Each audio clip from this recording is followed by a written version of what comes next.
Umamin na po mismo mga kababayan si Torre aka General Diwata na siya ang naghukay sa KOJC. At mukhang wala pong pagsisisi mga kababayan dahil anya tuloy ang hukayan. Dahil nag-consult daw siya sa mga expert mga kababayan yung mga minero etc. dito sa paghuhukay ng mga properties ng KOJC. Sabi pa niya, in the future diggings. Hindi pa pala tapos mga kababayan. At anya, wala daw siyang nakuhang permit, kung ano pa, court order, permit galing sa City Engineering Office. Wala. Inisyatibo lang po niya mga kababayan ang paghuhukay dyan. Ang hukay, nadali-dali naman nilang tinapalan mga kababayan. At yung mga tinapal pa nila na semento ay parang hindi po pasado mga kababayan sa standards. Dahil ang liliit ng bakal Nataranta sila mga kababayan. Tapos, tuloy ang hukayan. Panoorin po natin ha. Kung digging ang purpose nyo doon, hukay. Bakit babae ba yun? Parang babae ang lalaki ba yun? Minor. Bakit kayo gumamit ng minor? Nagdala ng pila bata mga kababayan. Wala namang nag-establish na minor. That's yan. And I can categorically say, parang minor de edad. walang minor dun, sir. Baka mukhang bata lang. Mukhang bata, pero Mukhang bata lang, but really, Pero hindi yan polis ha. Pinag-uniform For the ng record. polis. for the record, sir, Para, na, sabi ni Torre, for digging daw. for the record, pinasok mo yun It's for the what us- purpose of digging, Digging. or Yes, for sir. the purpose of baka mamaya ang Naghahanap ng heartbeat. apprehension nila is gagamitin na naman ninyo doon sa loob na parang victim of trafficking na naman. of course not, sir. The purpose, Yung apprehension nila. Bistado. Pero for the record, the you say it instruments, for the the record. instruments indicate that our targets could be 4 meters below ground. And 4 meters below ground daw mga kababayan. Tapos, ang sabi, umabot ng 8 meters ang hinukay. Bakit wala kayong nakuha? I Duwata. believe that we need experts on this matter, especially on digging this hole. Experts na minero. Because we want to ensure that these people have the experience. That's something that the police does every day. So Ang tanong mga kababayan, mayroon ba siyang permit? Mayroon ba siyang court order? who are the people who knows and has the experience on digging? Minero, sir. So, No, with that minero.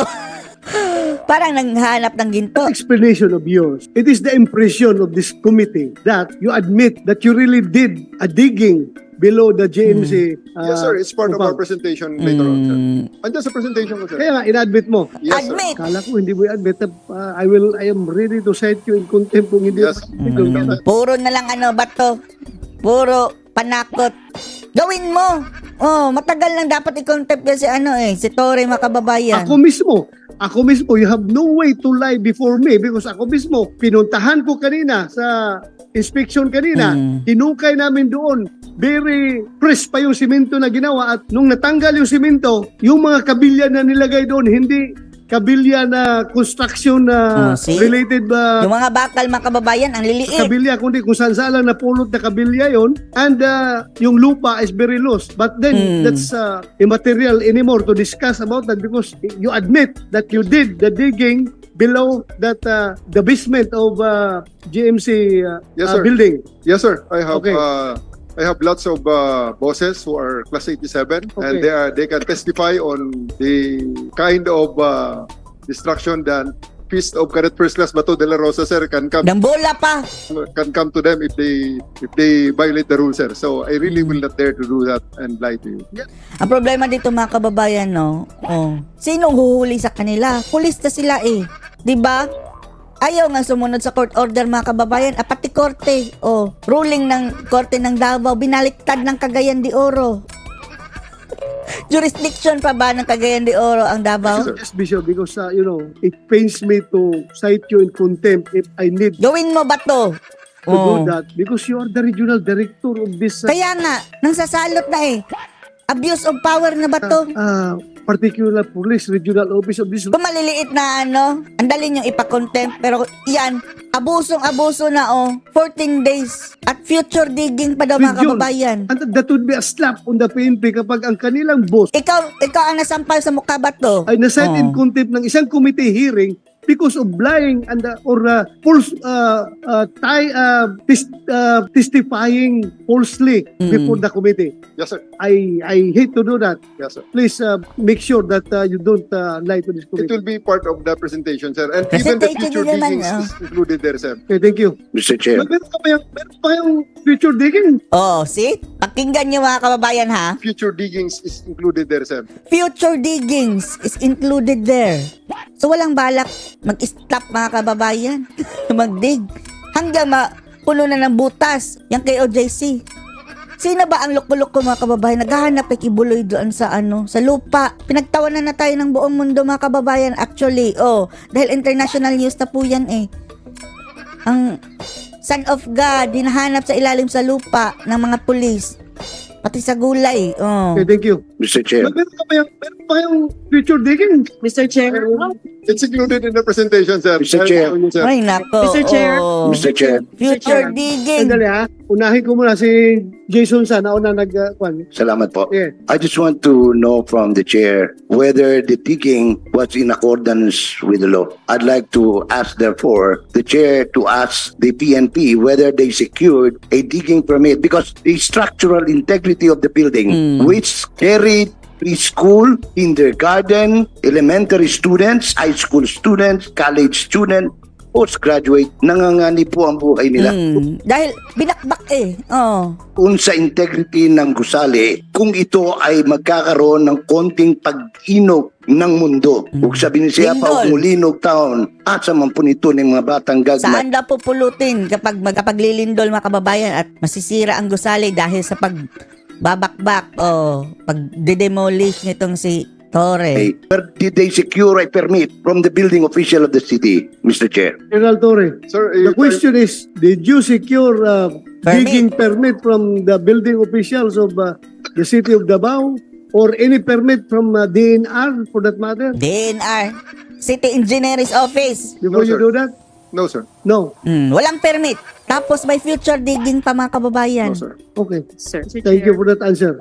Mr. Chair, may I have... So, it's noted by this committee that he did not secure any permit from any pertinent and competent government agency that is regulating the digging operations. I would like to state for the record, Your Honor, that everything that they did is under my response. I think Alangan, sino responsibilidad yan?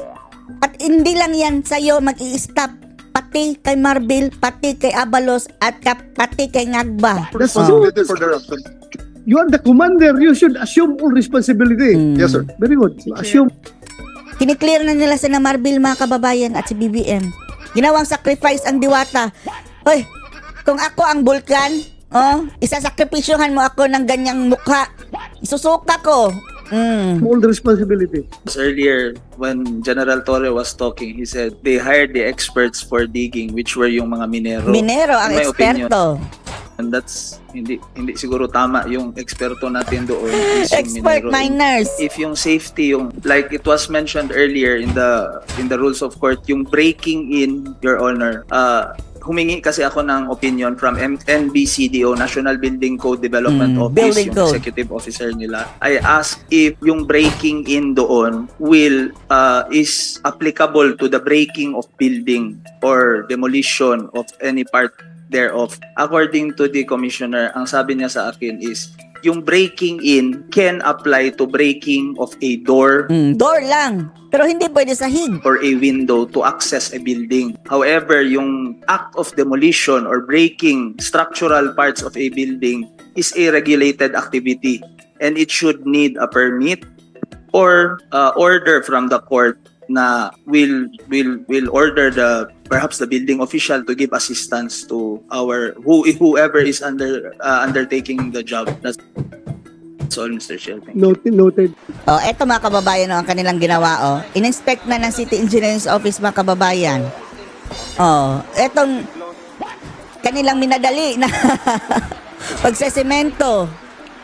Tingnan natin ha. Tinakpan pa mga kababayan para hindi makita. Kinubli nila mga kababayan. Talagang ang purpose nila mga kababayan para hindi malaman na nagdig sila dyan. Tinakpan nila ha.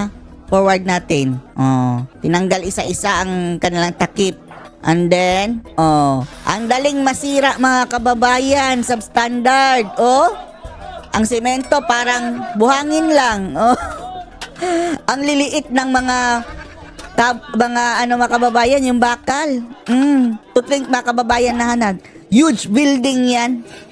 Grabing laki ng building na yan mga kababayan dahil lahat ng mga estudyante andyan from preschool to postgraduate.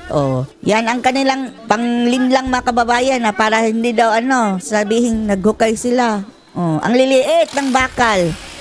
At parang hindi semento. Ano masasabi niya dito mga kababayan sa kaululan nito si Torre? Post your comments below.